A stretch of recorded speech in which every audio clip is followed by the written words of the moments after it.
I'm Linda Nickell, and welcome to the Happiness Hour. Every week, photographers meet here to connect, inspire, and create. My guests share photography tips and insight into their creative journeys, and they inspire us to try something new. You're invited to join us live every Wednesday evening through the link on my website at lindanickell.com. Tonight's guest is Lisa Thomas.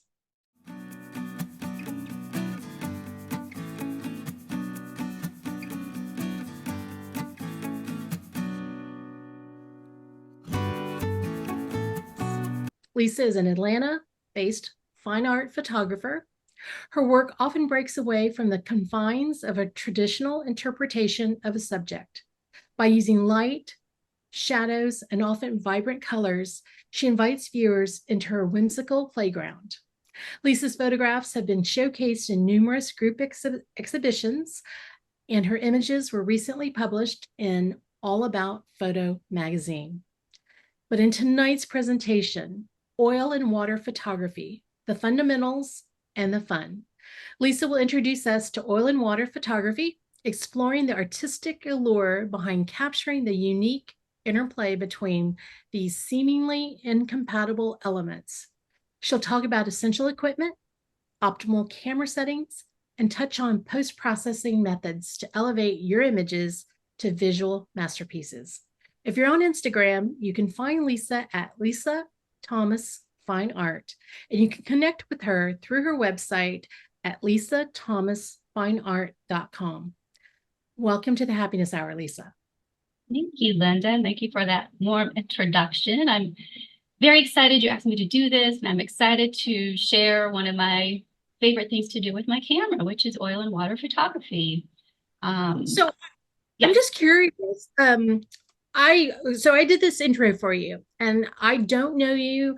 We were trying to figure out how I found you. I think I found you through Instagram, but I could have found you through a group of women photographers. It's a Facebook page group, and so I might have found you there. I just don't know. But do you do this full time? Are you a full-time photographer? No, this is my hobby. I work as a physical therapist at a retirement community here in Atlanta. So this is what I do on my afternoons and weekends when I get the time to do it. Gives your brain a little break from all the technical stuff too. Absolutely. How did you get into oil and water photography? I have I call it my photography bucket list, things that I want to try in photography. And this made the list at some point, and about a year ago, I finally got around to doing it, and I just got hooked, and I've been creating these images ever since. Well, I took a peek at your website, and I spent a little bit of time, trolling your Instagram page, and these are super, super cool. And when you said this was something that was on your bucket list, this is something that I've been interested in for a very long time, but I just haven't gotten around to it. I keep thinking, one winter I'm gonna, be tucked in and I can just, pull out my camera and play. No, I sit there and binge watch, junk TV. So this presentation, when I reached out to you and said, "Hey, would you do this?" and you said yes, I'm like, "Oh my gosh," because I've been wanting to learn it, and it was super neat for me to have you say yes, because you don't know me, and I'm so tickled when people just, yeah, I'm willing to share what I'm doing. And that's what I love about my photography community. And it's, when I say my, I'm not just talking about the happiness hour. People that I run into, whether I'm on a trail and they've got a camera, you start talking a couple of minutes with somebody, you start talking and you start realizing you have a lot in common. And this is just one of those subjects that I haven't had an opportunity to learn from anybody. So no pressure, but I'm excited to have you here.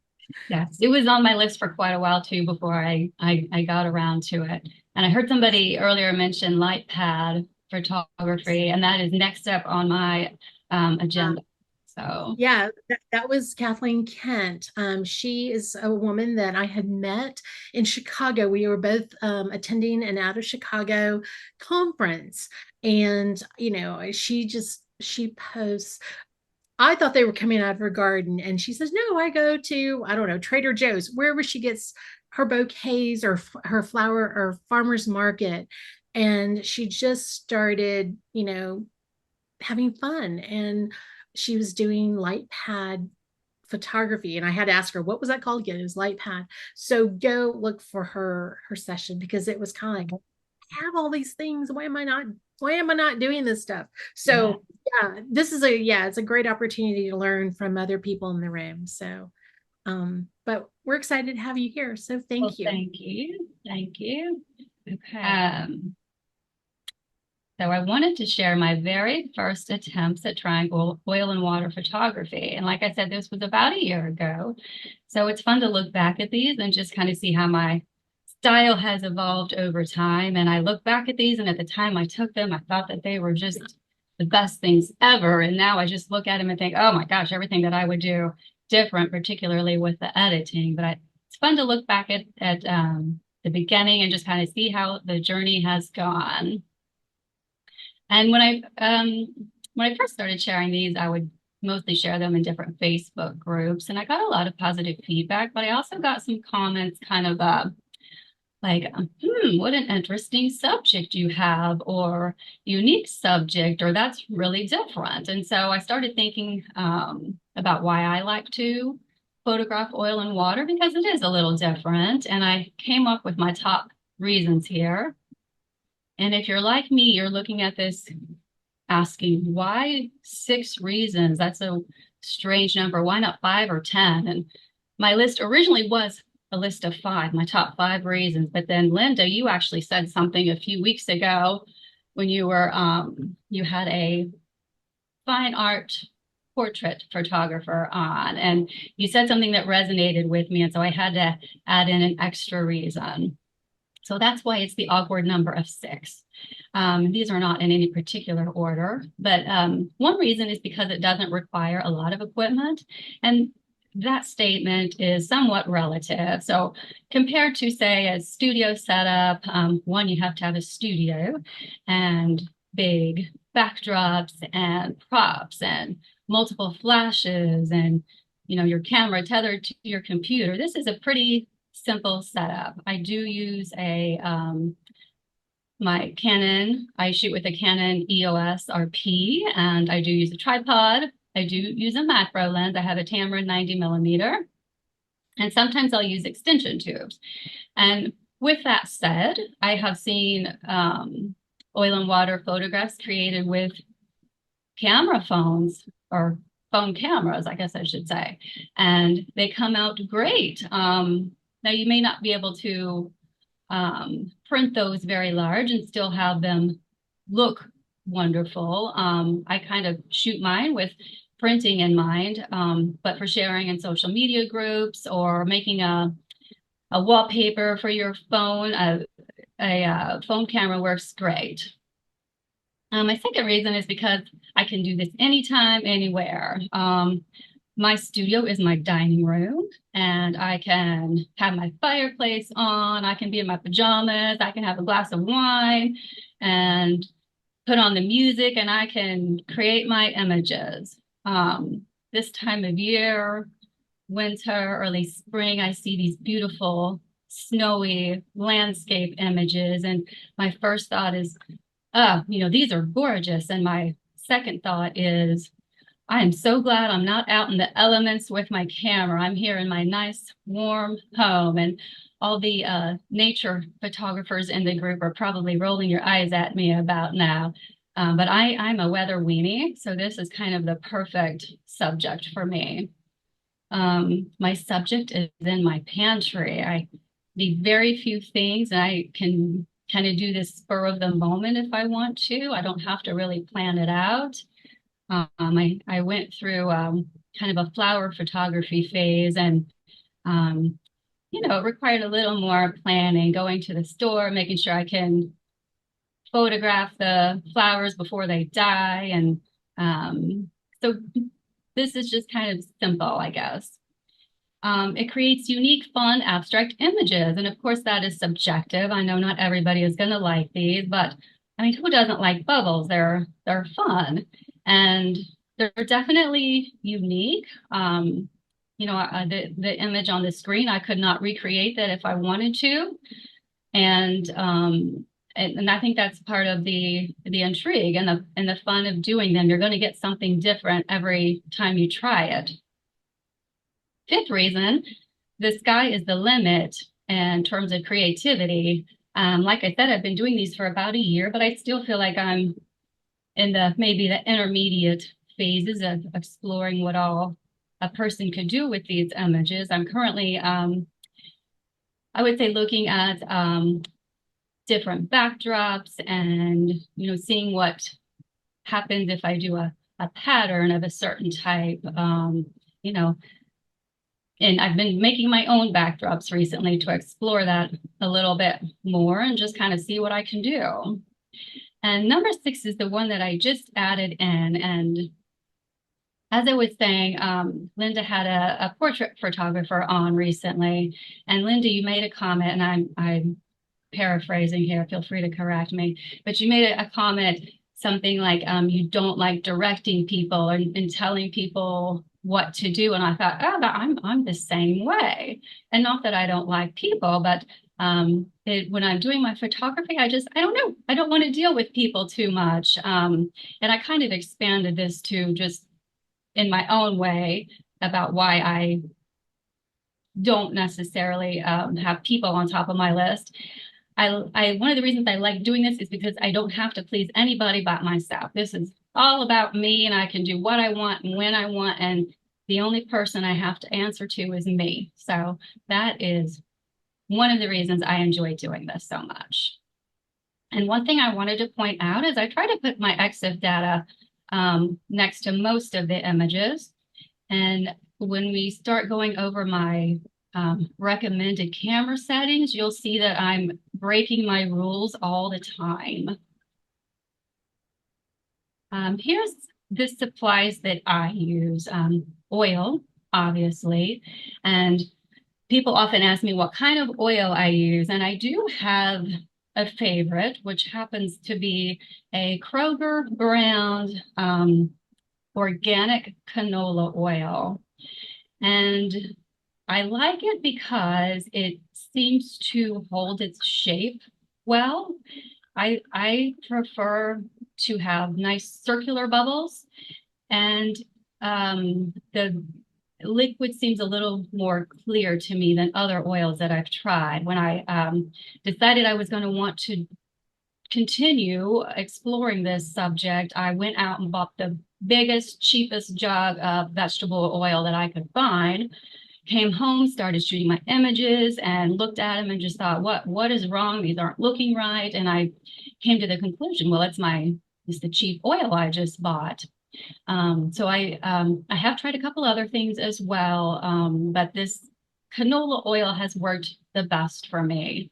So my bubbles are probably a little on the expensive side as far as oil and water photography goes, but I get the results that I like. Water, obviously, and I just use water from the tap. Third thing there, liquid dish soap. I do add just a splash of dish soap to the mixture. And this is another area where I have found the dish soap can make a difference. I tried using kind of I don't know, kind of a more natural dish soap, and my results I did not like. The liquid was kind of hazy looking and a little sudsy. So I just use kind of name brand, something like Dawn, and that seems to work well for me. I also use clear glass bowl baking dish, and I am going to show pictures of my setup here in a minute. And obviously the bowl and dish is to hold your liquid. Utensils. I always have a fork and a knife and a spoon on hand, and that is to scoop out, dip out the oil into the water. And I also use those to stir up the liquid for what I call my action shots. Toothpick. And focusing is one of the most challenging things for me when shooting oil and water. So I use a toothpick to help me establish focus. So I'll just put the toothpick in the liquid, shine a light on it, and focus on the toothpick. From there, I may have to do some very slight adjustments, and I do manual focus, but that gets me a really, really good starting point. And I also use focus peaking. That can be very helpful. However, there's many times when, according to my focus peaking, I'm in focus and I get it up on my computer screen, and it's a little bit off. So it's not perfect, but helpful. Okay, you're also going to need some backdrops. And this is where I feel like people can get really creative with oil and water photography. You can use paper. I use a tablet probably more than anything for my backdrop. You can use fabric, any kind of fabric. Grab your favorite blouse or blanket, anything with color. And you don't have to have a pattern, but sometimes I think that's makes for a fun image. I once used these little decorative wicker balls as my backdrop and just shined a light on that because I wanted to see what happened when I had some texture rather than just something flat. And they did come out interesting. I haven't edited any of those yet, so I don't have any to show. You'll have to have something to elevate your bowl or dish with. And again, I'll show my setup in a minute. Your camera gear, obviously. Number 10, lights or flash. I have not tried using a flash. And it's something I keep saying I'm going to do, and I haven't done yet. I do have a flash, but I don't have the off-camera trigger or whatever that I would need to do that. And so I currently use some LED lights along with I'll usually, if it's daytime, I'll use some natural light coming through the window as well. And if anybody has shot these images with a flash, I would love to hear about it. I do wonder if there might be some unpleasant flares on the bubbles from a flash or just overexposed areas. But again, I have not tried it. Lisa, before you go Yes. off that, that's okay. I clarify. Somebody was wondering what the liquid dish soap is used for. Can you? Oh, yes, sorry. So this is something I saw probably on a YouTube video. And when I first started, I would put the soap in and I wasn't really sure if it was doing anything, if it was changing the image at all. But after doing it a number of times, I do think that the soap helps to make the bubbles take their shape a little better and kind of define the edges of the bubbles. And then on the oil, I believe it was canola oil. Yes. So Yes. did you list a brand? It's a Kroger brand. If you have a Kroger, I think it's called Simply Organic, maybe. Okay. They are expensive bubbles, but I know it. I know that it. works. Works. Okay, thank you. I say it's worth it. So here is one setup that I'll use, and this is not my tablet, obviously. I was just using some paper as my backdrop. And you'll see that this is, I think it's a 9 by 11 baking dish. Can you see my arrow when I move it, when I point it? Yes, I Oh, can. okay. Okay, wasn't sure. And I intentionally bought a deeper dish just so hopefully I would have less spills. And it also gives a little more space between the backdrop and um, the oil, the bubbles. And I just elevate it on some bowls, clear glass bowls. And this is actually a bowl that I'll use when I am using my tablet as my backdrop. Got my camera on my tripod with a boom arm, and I'm just pointing it face down like you would with any flat lay type setup. So on this one I am letting in some window light. This big light here is actually a light pad. And then on either side, I've got two small LED lights. And you'll see my I'm holding my lights up with a candle and a napkin holder. It's really fancy. I think Beth Velo, if she was on one of your episodes, Linda, but I once heard her describe her setup as scrappy, and I just thought, yes, I love a scrappy setup. So this is that. And I'm short, so I have to use a stool to step up there, and I'll check my level on my tripod to hopefully get things level. This is my oil, and I wish I had it turning facing forward so we could see it. Um, but like I said, I think it's called Simply Organic, something along those lines. Got my toothpicks over here. So this is the setup I'll use if I'm well, basically anything as my backdrop other than my tablet. And this is my tablet setup. I often will use this other tripod for this setup just because it's really lightweight and it's easier to work with. And I can put my tablet on the very corner of my table here, and I will put my bowl directly on top of my tablet. I don't know if I would recommend that. I know a lot of people will wrap their tablet with some saran wrap to protect it, but I guess I like playing with fire, or I'm just too lazy to do that because I just set my bowl smack dab on top of my tablet and point my tripod, or point my camera rather, straight down at it. You can see over here, I've got my oil, and I've got my spoon and my fork and my toothpick there. Okay, and so ratio of ingredients, oil to water. Unfortunately, I don't have a recipe for this, and it really depends on what you want your image to look like. This is one of the first images I created, maybe probably the second or third time I tried these, and I just dumped the oil in. I really didn't give much thought to it, and came out with this image, this is one of my favorite images. And you will find, though, if you get too much oil in your dish, that the bubbles will lose their circular shape and start to look more like pentagons or hexagons, maybe. And that's not the look that I prefer for my images, but if you like that, then go for it. Add a lot of oil and you will get that. But basically, everything just gets so compressed that it loses the circular shape if there's too much oil in there.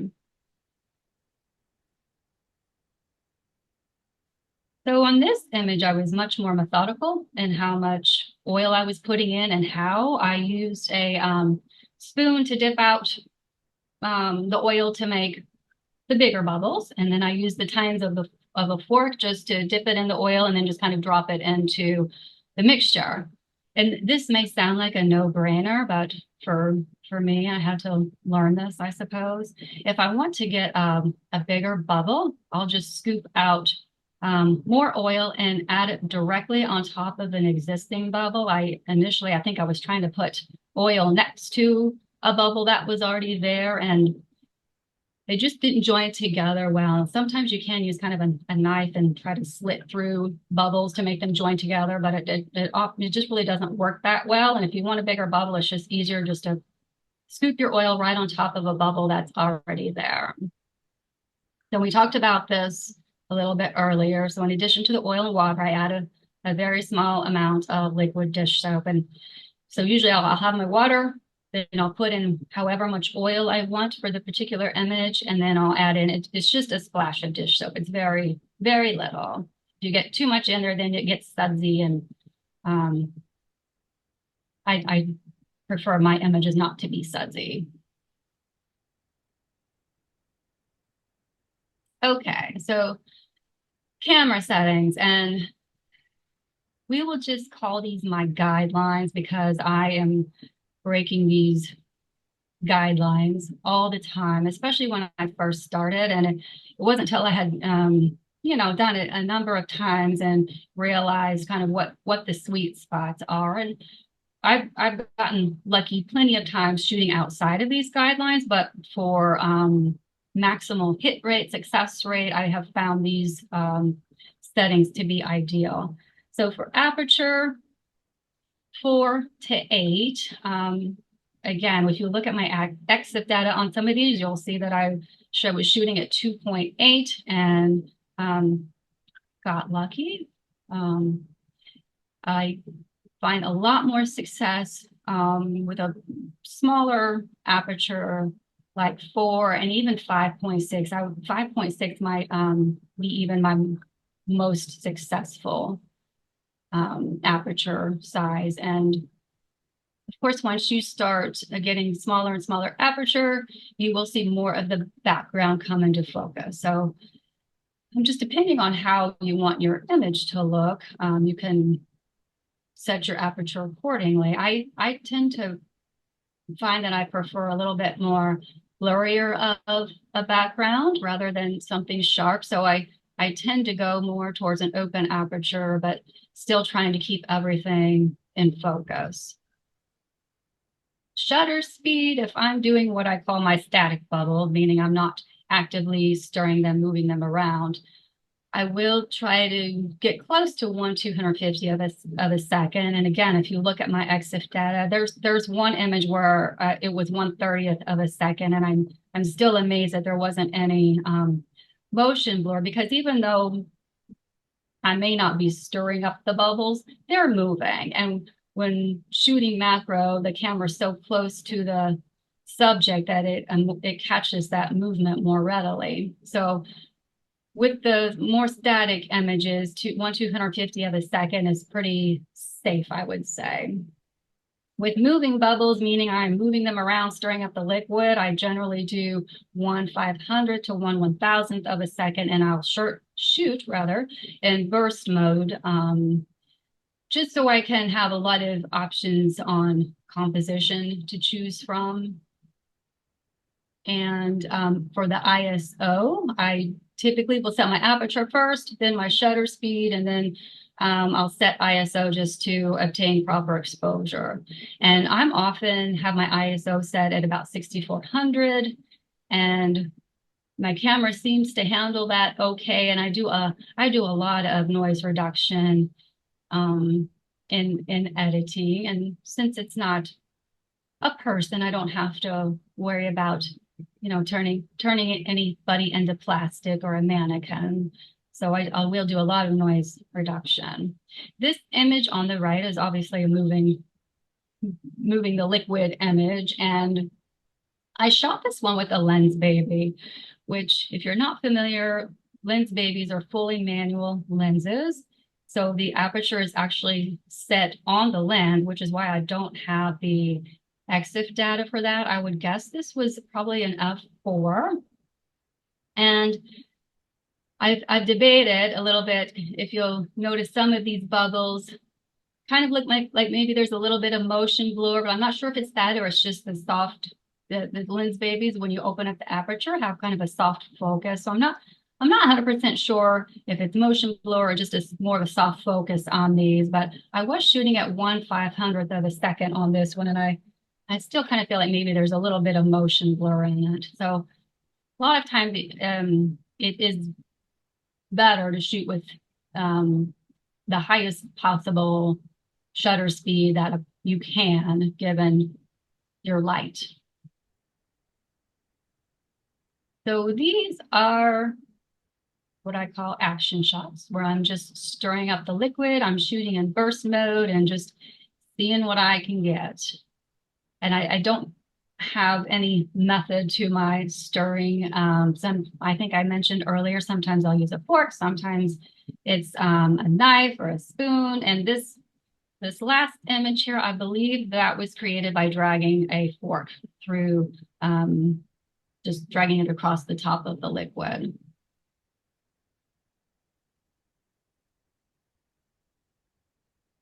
Okay, lighting. So we talked about a fair amount of this earlier, but if I'm using my tablet, that serves as my backdrop and my light source. And I was surprised initially at how high I had to turn the ISO up to get proper exposure. When I'm looking at my tablet, it looks nice and bright, but particularly if I'm doing a backdrop that has darker colors, I really have to crank up the ISO. So if I am shooting anything other than with a tablet as my backdrop, I will often use natural light. Window light is a nice soft light, but at least from my window, I have to add some supplemental lights, which is where I'll throw in those LED lights. You may or may not need to use a diffuser to soften it a little bit. And again, I have not tried flash with these. Um, I wanted to point out on this image on the screen, I did shoot this one at a 2.8, and I ended up having to crop out some of the bottom because the full image was not in focus. And one thing I have found to be very challenging is, talked about this just a little bit earlier, getting the camera perfectly level. And even with having a level on my camera, sometimes I'll pull my image up on the computer screen and about 2/3 of it is really nicely focused. And then 1/3 will just kind of fall off gradually into soft focus. And at first I thought there must be something wrong with my lens. And then I came to the conclusion that I probably was just not getting my camera perfectly level. And shooting, wide open at a 2.8, the plane of focus is so narrow that the camera is really going to have to be perfectly level for the full frame to be in focus, which is one of the reasons I started shooting more often at f4 or even 5.6.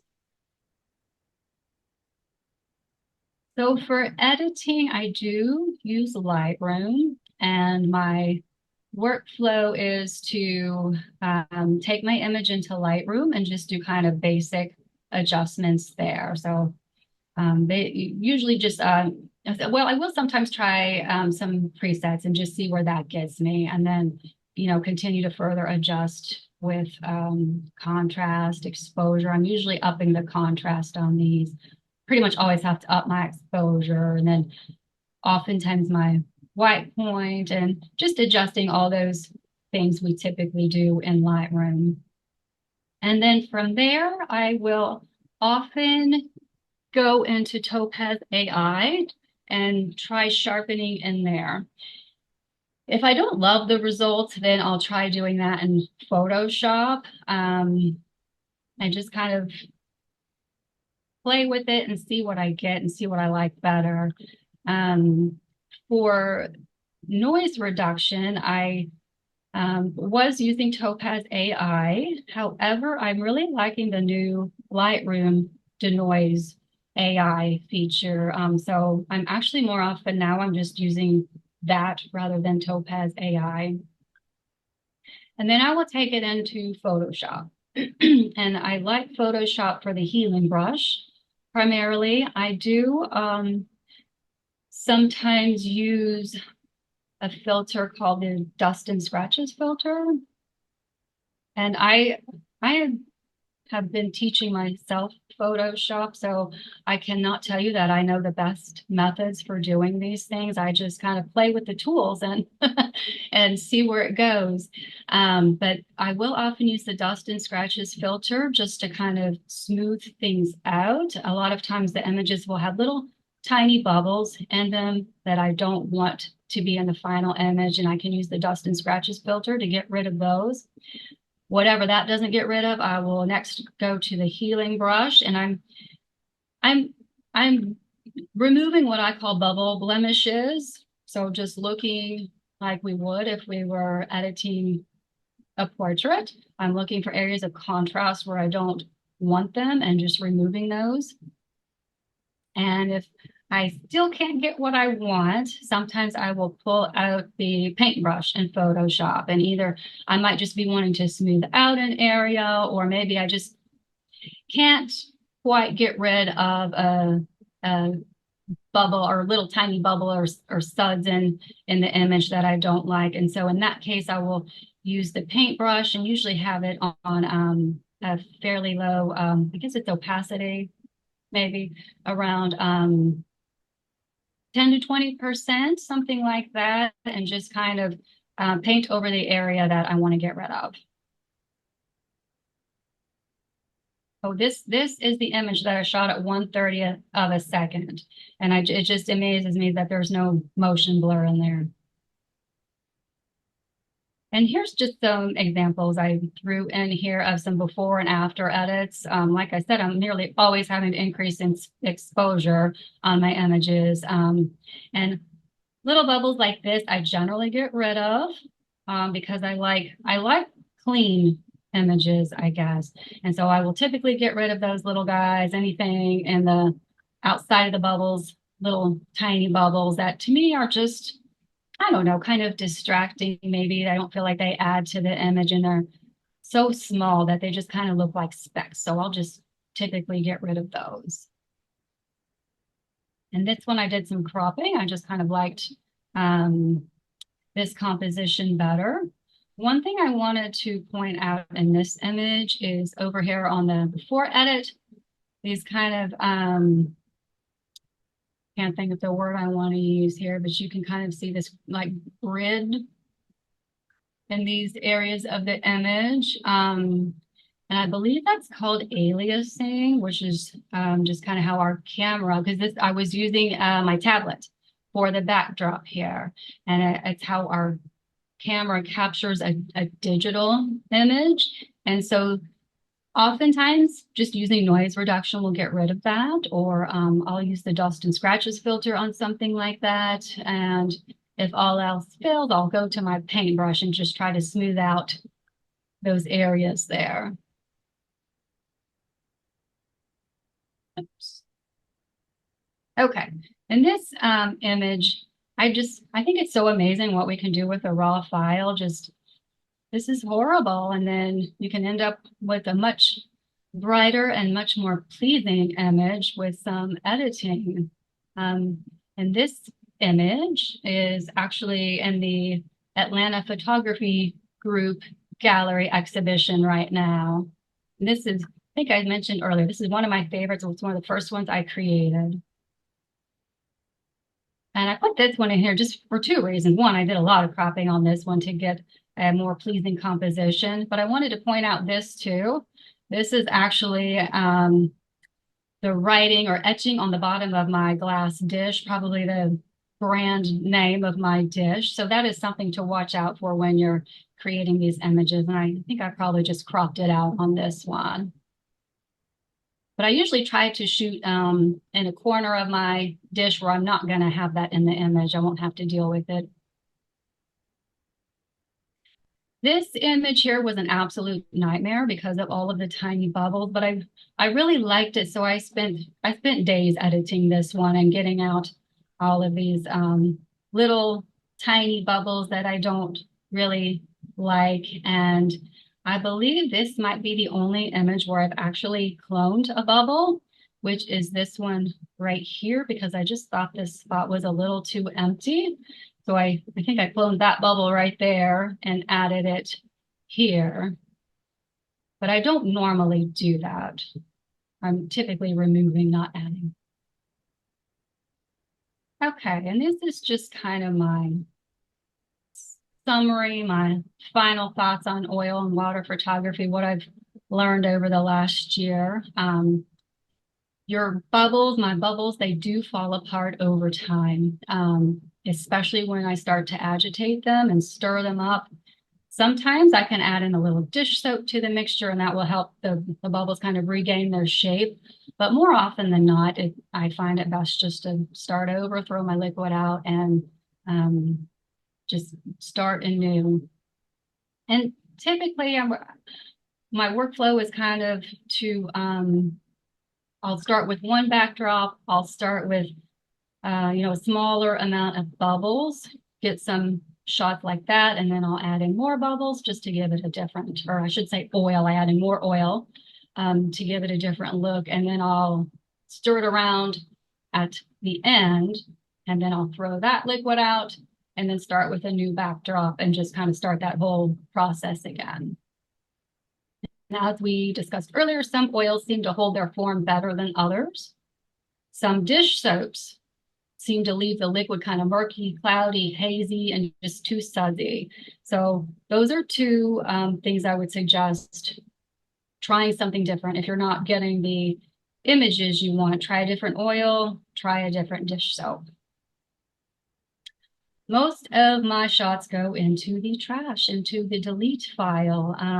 I can spend an afternoon and I can shoot about 1,500 images. And that's partly because I'm doing burst mode and I'll have, 20 images of just bubbles moving across the frame. And so out of, let's say, 1,500, I probably delete down to 100 and then delete down from there once I pick my final compositions I want. And there's always some that are out of focus that I can get rid of real very quickly, but it is quite a process.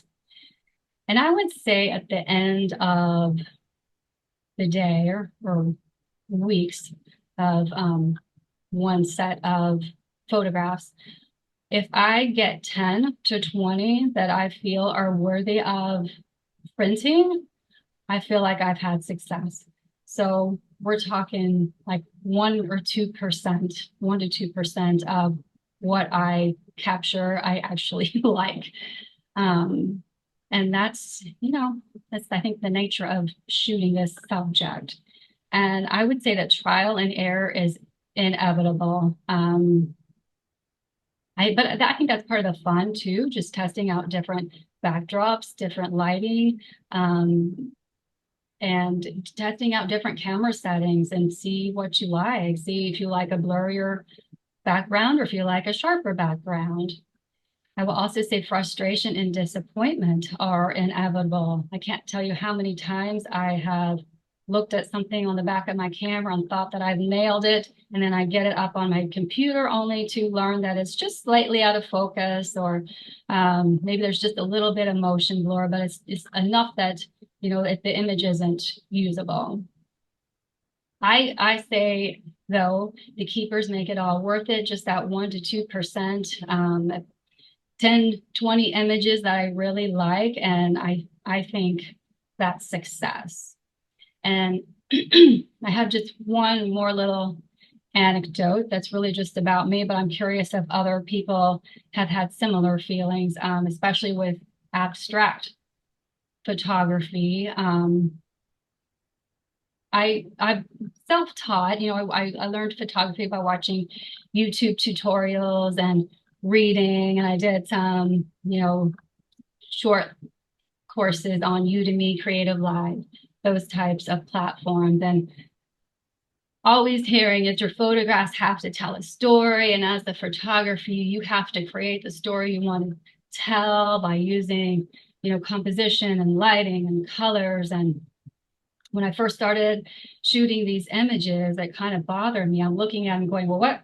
There's no story. This is just a fun image. It's just something pretty to look at. What is the story? And I don't know. I kind of felt like, well, these aren't real photographs. They're not worthy because there's no story. And then it occurred to me one day, out of, capturing different subjects over several years, these are the only images out of all those that I had captured that I give names to. And it's one of those things, it's like I pull it up on my computer screen and a name just kind of pops into my head.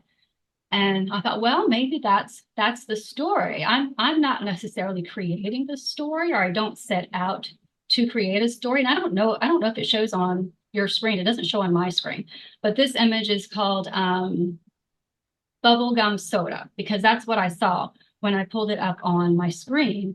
And you might see something else. You might see pink gumdrops or pink raindrops. And, I just had to come to the conclusion that that's okay. It's okay for the image to speak for itself. And I don't have to go into it with some sort of grand story in mind. I can let the image tell me what it is. So that's really all I have. I'm happy to answer any questions, and I'd love to hear people's thoughts on storytelling with abstract work, or any work for that matter. Goody, because we have lots of questions, but I might be coming up with the wrong name, but I think it was Julie says this one is happy. That's the story. She says bubbles tell stories, and this one's happy. So This was great. Okay, so let me get you to pull down your screen, stop sharing your screen, and I've got quite a few questions for you. And I Okay. was trying to put them in some kind of order, and I kind of gave up. So let me just hit you with them, and we'll just kind of stumble through them. Barbara's question is, the bowl of water isn't. I guess her question is, isn't the bowl of water, is it heavy against your tablet screen? She was a little concerned about your tablet. Um, I haven't broken it yet, and I've done this a bunch of times. So I don't think, and that bowl is probably 8 inches diameter, so it's not huge, but with that 90 millimeter, it closes in on the image, so I don't need a big bowl to be able to shoot. Okay. All right. So there's this bowl is topic here. So I believe it's Linda's question. Is the LED light below the bowl on the side? No, it's on the sides. I had LED lights on um 2 sides, and then opposite of each other, and then I had my light pad on one end. So 3 sides were lit in that setup. And that's certainly not the only way that could be done. That was just kind of how I did it to get enough light. To work with. But Okay. you're lighting your paper or whatever your backdrop is. You're lighting that. You don't want to shine the light up underneath the bowl so much because that's going to cause flares, and you certainly don't want to shine it down onto the liquid. Um, Lorelai's question is, in the setup, when you use the rectangular dish, is it set up on top of another dish or is it just set directly on the backdrop? No. So because you have to light that backdrop, it has to be elevated. So Okay. mine's probably 3 inches elevated. That's a good working distance. Okay, Kathy's question for you is, would handheld camera work ever work for getting crisp photos of the bubbles, or do you really need to be on a tripod? Okay, so I have seen people do it handheld. I don't even bother trying. And Yeah, that's me. yeah. I If wouldn't you be have able to have, very, yeah, if you have I very wouldn't be able thin to. hands, maybe.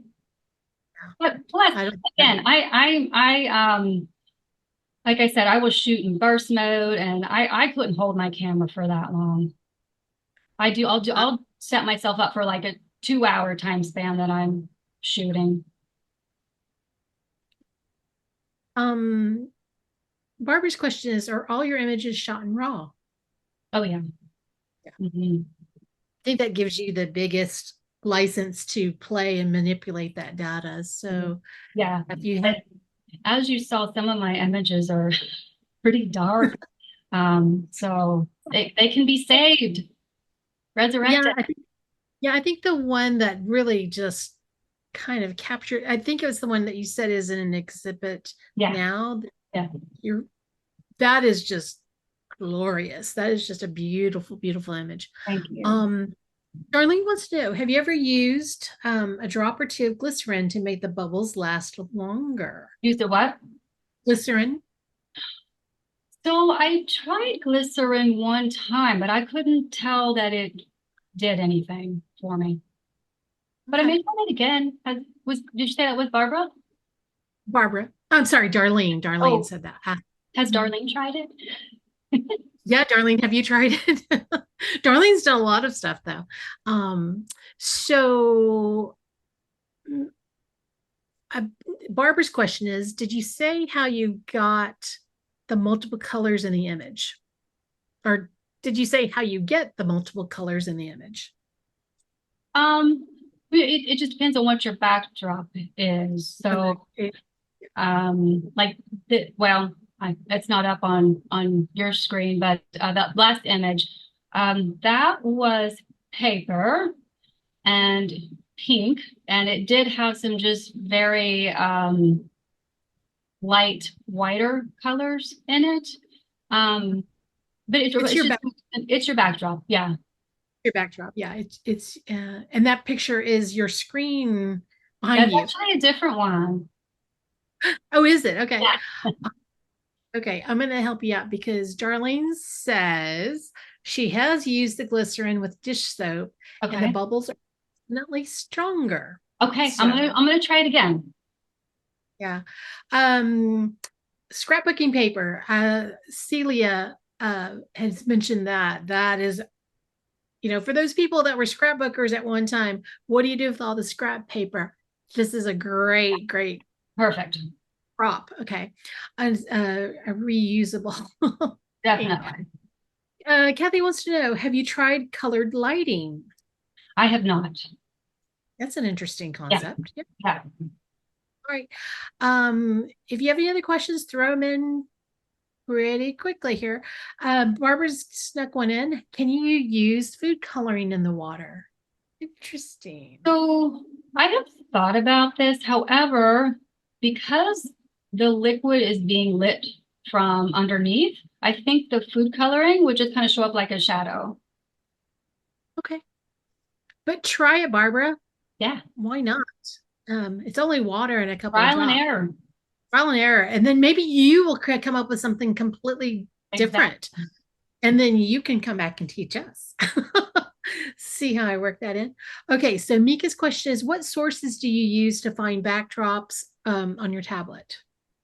So I started creating my own. Initially I was just anything. There's a couple different can't think of the term I want to use. The websites you can go to and um, get images. I think Pixabay, something like that is one of them. You can get free images. They can be used for commercial purposes as long as you change them. You're not just using the exact image. Uh, Shutter stock photos. That's what I'm looking for. Stock photography websites. You can get all kinds of images, or make your own. To say make your own. Yeah, Um, yeah, that's what you I was could. saying earlier. I'm really kind of experimenting with now is just trying to make my own and see what happens. What happens if I have a pattern that looks like this versus that, etc. I was just when you said make your own, I was like, that's what I was thinking.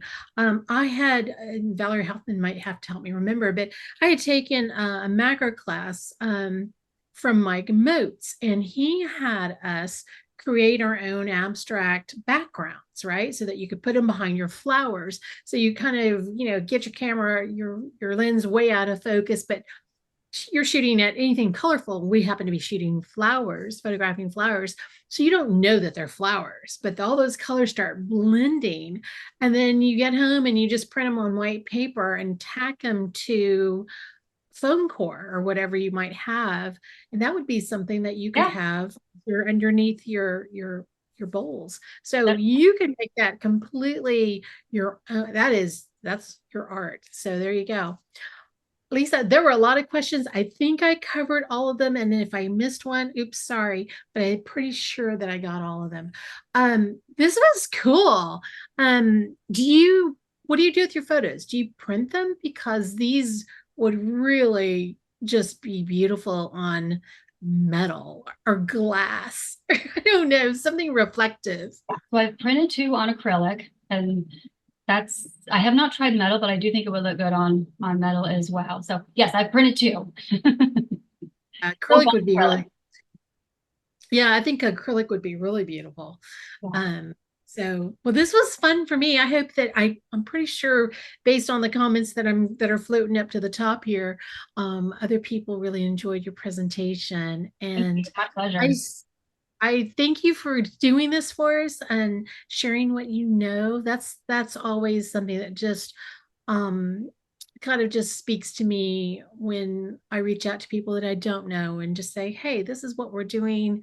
Would you come and just tell us what you've been doing and how you do it? And once again, the kindness of strangers like yourself just jumped in and just kind of showed us all your secrets, and you're unleashing us to the world to like try our own. And ladies, gentlemen, that anybody that's in this room that does try this, even if you've already been doing this kind of work, but tag Lisa on Instagram so that she sees what you maybe created. Hopefully she's inspired you to, you've inspired me to do it. Now I've got to find the time. I don't know that that's going to happen anytime soon, but hopefully somebody else will be able to jump in and just, make room on their table, get on the kitchen table and play.